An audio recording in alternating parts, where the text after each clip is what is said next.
Hey guys, welcome to Infovids. It's me, Andrew, and in this lesson I'll show you how to apply effects, elements, and utility effects to video clips that you edit in Filmora. Like always, this is for all versions like Filmora X, 9, and older. So without any further ado, keep watching.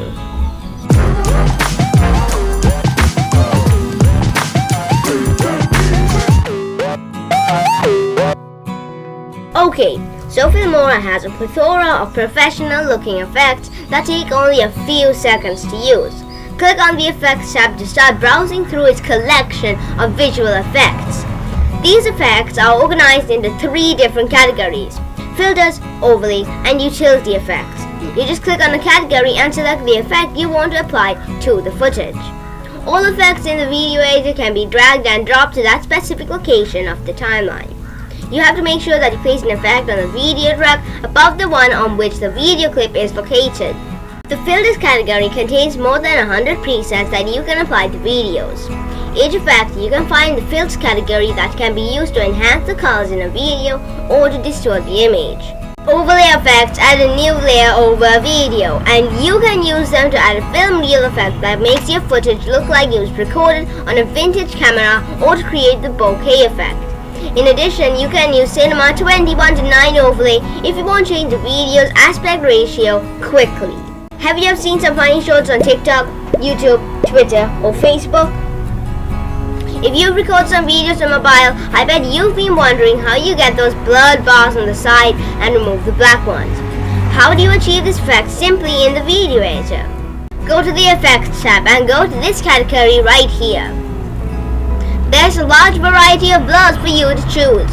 You can either drag it into a separate track or onto one specific video in the timeline, and you've got your own background blur. Utility effects are also something that we are going to be focusing on right now, so let me show you what all these effects are all about.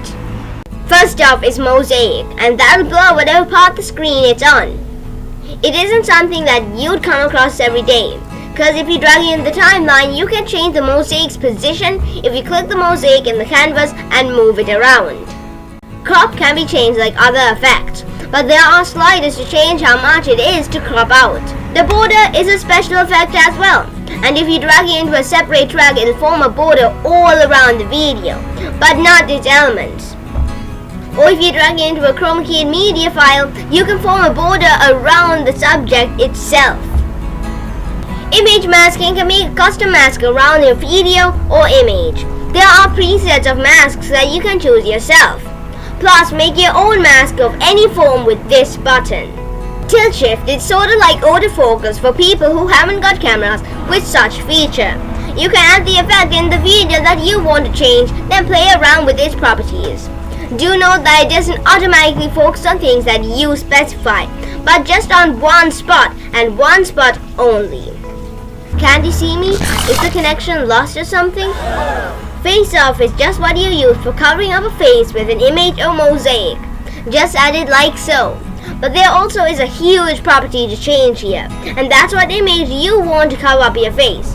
Make sure that no other objects covering your face or you could face some issues. By the way, each filter, overlay, and utility effect that you add to the timeline can be edited from the video tab. Double click on a visual effect on the timeline or on a video clip if you want to adjust its settings. In case you applied an effect to a clip, a video tab will pop up on the screen, and that enables you to increase or reduce an effect's properties via the alpha slider. You can remove an effect from a video by unchecking the tick box next to an effect along with the cross next to it. Or you can turn off all the effects that you added to a video clip by ensuring that the video effects checkbox is not checked. In addition to an impressive collection of visual effects, Filmora also features a rich library of elements. This enables you to add arrows to a video that draws the viewer's attention to an important detail in the shot, or emojis that make your videos more cheerful. You can edit all elements that you add to the timeline by double-clicking on them and adjusting their settings in the video tab. Optionally, you can adjust the element's position from the previous screen by clicking on it and dragging it into its new location. Dragging one of the corners of an element inward or outward direction will reduce or increase its size. There you go guys, that's effects and elements for you. Please drop this video a like, subscribe, and hit that bell icon so you don't miss out on the latest. I hope you followed along and learned a lot. But if you haven't followed along, then try Filmora for a 30-day free trial or buy it with a one-time payment. Link in the description down below. Thanks for watching, and I'll make sure to see you in the next great videos due to the fact that we upload great content. Your satisfaction is our top priority. Anyways, with that being said, I'll see you in the next video.